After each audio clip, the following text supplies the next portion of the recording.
Namaste, namaste, and welcome to this short practice of variations of gate pose.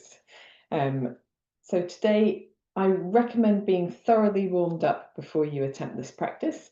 And we're going to look at a couple of different variations of gate pose. We're going to use some equipment. So I've got a block here. It's a very light block, but it will help me to keep my hands this distance apart. So you could use a ball or a cushion or something similar, but something quite light. And I have got a 1.5 kilo weight here. I would recommend anything from about 0.5 kilo to 1.5 kilos. That's 1 to 3 pounds if you're in old money.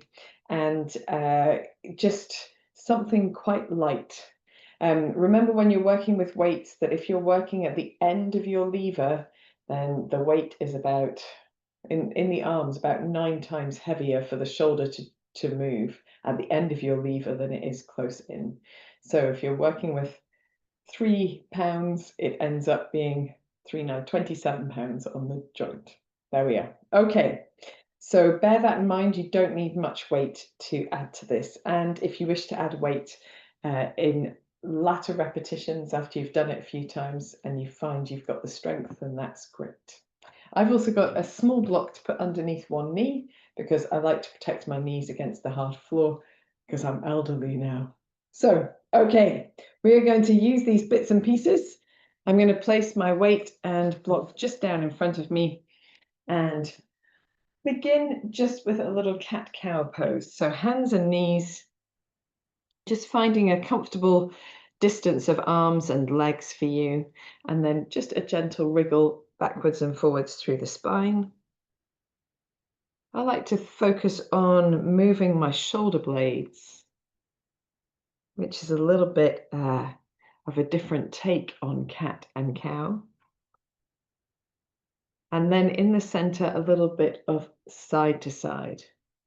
So looking to the right as the hips go to the right, looking to the left as the hips go to the left. Just finding the side body a little wriggle. And then in the center, some scapular rolls, just rolling the shoulders, but in this hands and knees position, and going the opposite way as well. And then we are ready. So I'm going to come up into kneeling and place this block underneath my left knee so it's cushioned against the floor, and then step my right foot out to the right side. There are lots of schools of thought on, or different schools of thought on how to angle your foot here. So I recommend doing something that makes your hips comfortable. If you want to angle your foot so the toes are pointing the same direction as your chest and hips, that's great. If your foot naturally comes a little bit out to the side, or if you prefer to be turned all the way out to the side, you can just go with whatever works for your hips best. And perhaps over time, get used to doing a little bit of everything, which is quite nice. I'm going to grab hold of my block so that I'm ready to do a little bit of gate pose here with my block as well for support. Making sure that left hip is over the left knee, and there's a tendency for people to stick their bottoms out and stick their chests slightly forward. So if you can, try to firm the buttocks and firm the backs of the legs and keep the hips over the knees rather than behind. Nice and firm in the belly as well. And we're going to start by reaching the arms nice and wide, reaching into the fingertips, finding length across the back of the shoulders. We're going to begin here by taking the right hand down to the right leg. The block is in hand, and reaching the left arm up and over. Just finding a sense of length into the left side of the body. And then as you come to center, pass the block from one hand to the other, and then reach the left hand down to the left and the right arm over, finding length in that right side chain as well. Coming back to center, passing the block. We're doing 3 to each side, so 2 more. Lovely. It's really a bend on the left side and more of a length on the right side. Keeping the belly muscles nice and firm, keeping the buttocks working. Lovely job. And we're just sort of finding our way to begin with. And then when we've done 3 to each side, just gently bend this knee, make this leg a little buoyant so we can lightly step it back into center, and take a moment just kneeling, let everything settle, feel the different sides of the body. You'll know if you didn't warm up at this point, and then swapping the block to be underneath the right knee and extending the left leg out to the side. If possible, making your feet do the same thing. So whatever you did with your right foot, try to do with your left foot, but you might find that just a little adjustment helps when usually not quite the same both sides. Right hip over right knee, arms out to the side, blocking left hand to begin with, finding length across the back of the body, firmness in the center of the body. Left hand down and right arm up and over, just feeling that length down the right side of the body. We're not really putting a lot of weight into the left hand, but having the block in place lets us find a bit of space down the left side as well. And then right hand down on right block, soften that right shoulder, maybe soften the elbow to reach the left arm over from side to side. So instead of collapsing in the left side, which some people do, the block keeps us a little bit more open in the left side as we come to the left. Nice and firm in the belly, still pressing the buttocks forwards and reaching over. One more time to each side, just finding your way. You don't have to make any particular shape. You're just exploring how your body feels in this first variation. Very nice. When you're ready, coming back to center, just softening that left knee, maybe turning the hip, getting things nice and wiggly so you can bring it back to center with ease. Fantastic. Now, gate pose is great for side bending, but in between, it's really nice to do something that moves the body in a different orientation. So either a twist or a forwards and backwards bend. And I like a waving vinyasa, and on our first round, we can do that from the knees. So hands slightly further forward than they would normally be for hands and knees, and then tucking the back toes, bringing the hips back towards the heels. We're going to press off the feet and round through the spine, scooping the belly in, looking at the knees until the shoulders are over the hands, and then elbows close to the body, gliding the shoulder blades down to open the chest and take the hips towards the floor, and then round through the spine to come back in the opposite direction. So we're doing a full body wave from knees all the way forward to the crown of the head, nice and firm in belly and buttocks, and then nice and buoyant on the elbows as well. We're not really holding any position, we're just waving forwards and then waving backwards. And when you're ready, you can bring yourself back up. You can take a little rest at any time that you need to, and remember, it's all optional. So we're going to pop that block back under the right knee, and we're going to lose our block this time. So we've got softness under the right knee, stepping the left foot out. We're doing the left side first. Doesn't matter what side you do, because we're going to do it both to both sides anyway. So just making sure that we're standing upright, we're all aligned, reaching the hands out. And this time without the block, we're reaching over to the left side, reaching the right arm up and over. Try not to stick your bottom out. Might feel like it's better that way, reaching over to the right. So here, if you want the block underneath your right hand still, you can put it into place. So it's there when you reach for it, but you don't need to hold it in your hand as you go from side to side. One more time. And if you prefer not to hold onto your block, that's okay too. Coming back to center, slightly stronger to move without the block in hand, a little softness in your knee to bring your legs back to center. In the center, swapping to the other side, moving your supporting block to the other side if you'd like to, and then adopting your stance nice and strong in center. Start by reaching the right hand down to the right leg, and then reaching up and over to your left side. Nice and firm in your center. We're trying to keep the legs strong and stable, active in the belly and the buttocks, and then moving the rest of the body around that. There's a real grace when you're centered and strong in one part of the body. Okay, softening that knee and just gently bringing it in towards you. Taking a moment here. And on this side, we can do a little cat-cow in our hands and knees position gate pose. So we can take the right foot back to where it was and just simply adopt hands and knees in this position, rounding through the spine, lifting through the chest. Maybe doing about 3 of these. And when you're ready, you can swap to the other side. Just making sure that we balance out our movements across the body with a little pose and counter pose. Lovely. And then we're going to come into our upright position, adopt gate pose again, or at least gate pose legs. And we're going to hold onto our block with both hands this time. So we're steadily increasing the challenge of this pose. So this time, the block we're going to hold in our hands over our heads. I realize my hands are slightly off the screen. Don't worry too much about it. You get the plan. So softening the shoulders down, firm in belly and buttocks. Remember just to slightly press those hips forward if you're prone to pressing them backwards. And we're reaching over. The arms are long. There's no hand put down to the right side, back to the center, and then the same to the left. You'll notice that you can't go quite as far because you need to hold on to this movement with your centered muscles. So really good for developing a strong core. One more time to each side. Harder to talk whilst doing this one.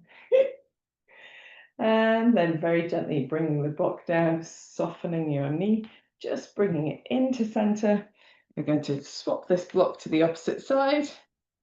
You can, of course, do any movements that would release your effort in the center if you'd like to. And then same thing on the other side.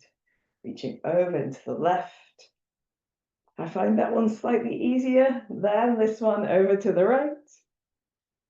Trying to focus on strong belly, strong buttocks, and just feeling what's going on in the sides of the body. It's really quite strong. Very good. And of course, if you wish to, you can coordinate this movement with your breath as well. No worries at all. That's usually something we add in yoga once we've been doing, once we're more familiar with the practice. So I'm going to do that waving vinyasa that we did after the first round, but this time from the hands and feet, so from downward dog instead of hands and knees. You can opt for the previous version if you prefer, just to keep the knees on the floor. We drop the buttocks towards the heels, press off the feet round through the spine, shoulders over hands, and then glide the shoulder blades towards each other, softened elbows, firm belly and buttocks, and then rounding through the spine back to downward facing dog. All over again, dropping buttocks to heels, rounding forward, gliding the shoulder blades down to open the chest, and then rounding back into downward facing dog. Last time, pressing off the feet to round forward and round back. Lovely job. And if you wish to, you can take a little small rest, either kneeling or in child's pose if you prefer. So our final weighted version of gate pose is with a weight. Of course, it's with a weight. It's weighted, it's with a weight. So I'm going to support the left knee with a block and stretch the right leg out to the right side. And we're holding what is really a small weight, but will progressively get stronger and stronger for the body. The further away from our center we hold it. So we begin with the weight against the chest, nice and firm through the body, making sure we've stacked that hip over the knee, and then gently easing over to the right, finding the length down the left side of the body, and coming back to the center, and then easing over to the left. Very nice. Feels slightly different than what it did when we used the block. Then we can bring the weight to about head height, and again, Try easing over to the right. Elbows are quite close to the body, so they're not flaring out to the sides. And then easing over to the left. If at any time you feel like this doesn't suit your back for any reason, if you get any twingy feelings, then rest or come back to a previous iteration. And you might find that you build strength more gradually. Don't get injured through yoga. And then we're going to reach the weight up as far away from the body as feels comfortable, preferably over the head if you can, although this is quite narrow for some people's shoulders, so slightly in front is okay. A little firm in the belly and the buttocks. Over to the right. Oh, that feels so good. And then back to the center and over to the left. Can't go quite so far, really need to hold on. And back to center. And then gently bringing the weight down. We're going to rest the weight on the floor. Just grab hold of our blocks.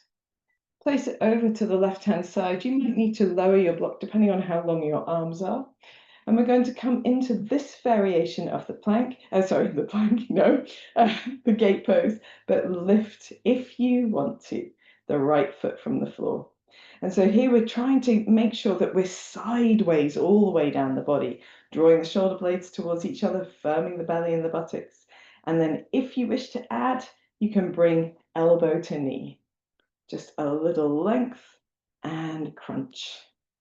Length and crunch. I like to do 3 of everything, so this is all good. And then gently centering that foot on the floor to bring yourself back to center, a little soft on the knee to step it back in. And I recommend between these 2 sides, a moment of stillness. Feel the difference between the 2 sides of the body, just noticing the effect of your practice. When you are ready, you can work on the other side, aces. So we've got our basic gate pose to begin with the weight held against the chest. So we don't want to hold it away from the body either. We want to actually rest it against the chest so it's as close to our center of gravity as possible. And then we can begin firming the belly and the buttocks, just leaning over to the left-hand side, feeling that stretch down the right side of the body, coming back to center and going over to the right. And by holding the weight here first, we find out whether this movement is just strong enough, just enough challenge, too much challenge. We can go from there, bringing the weight to the head. Elbows nice and close to the body, nice and firm in the feet on the floor, but also in the center. Leaning over into the left. Feels good. Coming back to center, slightly more challenging for me to go in this direction, that's for sure. And then back to center. And then reaching the weight high, maybe slightly in front, but if you can, across over the head. Make sure you've got a good hold on it. Don't clobber yourself on the noggin. And then reaching over to the left. Feels really, really good. Back to the center, nice and firm. Over to the right. Ooh, slightly easier on this side, I think. Back to center. We're going to just allow the weight to come down to the floor. And then from our gate pose, using the block for a little bit of support, if you wish to, you can reach for the floor, it's no problem. We're going to reach the left arm all the way up and over. Maybe float the left foot away from the floor if you can. And you don't need to do any more than this. This is quite a challenge if you're not used to doing this movement. But if you can, get yourself in a nice alignment and just draw elbow to knee. Reaching away and then drawing together. Reaching away, drawing together. Trying not to stick your bottom out too much behind. And then centering your left foot on the floor, coming all the way up. And then slowly bringing your knee in so that you can rest in the center. Take a moment to sit. I'm going to move these bits and pieces out of the way because I've got a different way to counterpose this time. So we are going to start from the hands and knees position. I hope sideways here will give you a better view. So we're going to reach the right leg out to the right. Try to think about pressing your hands into the floor and then drawing them apart so you really keep the chest open and supported. And we're going to begin just by drawing a line behind the body with the right toes looking to the left as the leg travels to the left, and then looking to the right as the foot comes to the right. Looking to the left and looking to the right. We'll do one more. Looking to the right. And then if you can, up and over. So you can stick with the foot on the floor, but if you want to add the challenge, you can do these little rainbows of the right leg, nice and firm across the belly. And this time, as the right leg comes down on the left side of the left knee, you're going to bend both knees and allow your hips to come back towards your right heel or between the 2 feet. So you're doing a kind of cow's face pose with the legs at the front and a little child's pose with the rest of the body. A couple of deep breaths here.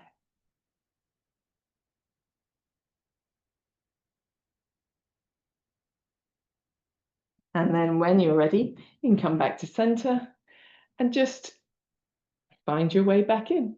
Same thing on the other side. Yeah, I think I'm going to turn around. I hope I've got enough room here. And then we've got the left leg starting out to the left side, drawing on the floor with the toes, taking the left foot all the way to the right, looking to the right as it comes to the right, looking to the left as it comes to the left. We're trying to keep the chest nice and supported by pressing the hands into the floor, pressing them apart from each other. And after we've done 3 with the toes on the floor, you can keep going, or you can lift your left leg up and over. A rainbow action, bringing the leg all the way one way, all the way the other. A little firm across the belly as you work. And this time, as you take your left foot behind you, tuck it in behind the right knee, bending both knees, and just letting your hips sink down so that they're between the feet. And this is a lovely kind of release for the hips. In yoga, we do lots of stuff with our legs apart. We don't do quite as much stuff with our legs crossed in the opposite way. Relaxing your head as much as feels comfortable. Just a few deeper breaths here.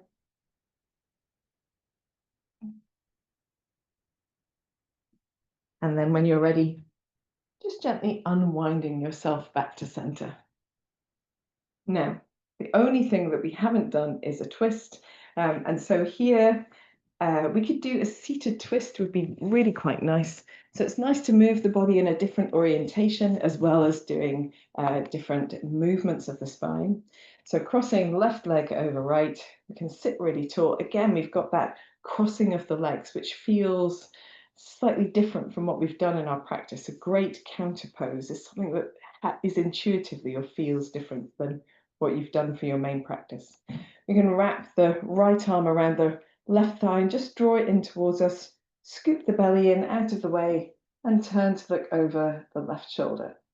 Now, if you have any back-related sensitivities, you might prefer to put your legs in place and simply turn your shoulders to wherever they naturally go and then rest your hands there. So without using the leverage of the body to move a little further into the twist, but it is up to you to find what suits your body the best.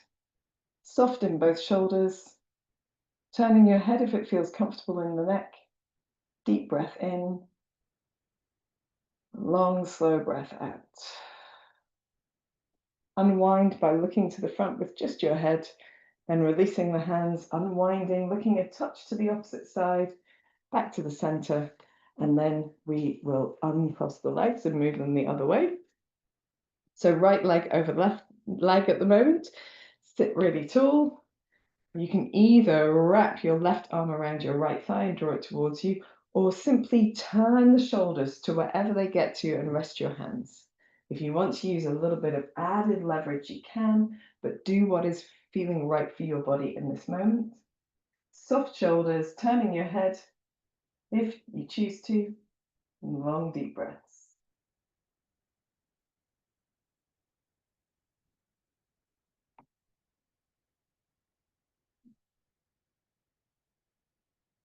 When you're ready, you can turn to the front with just your head.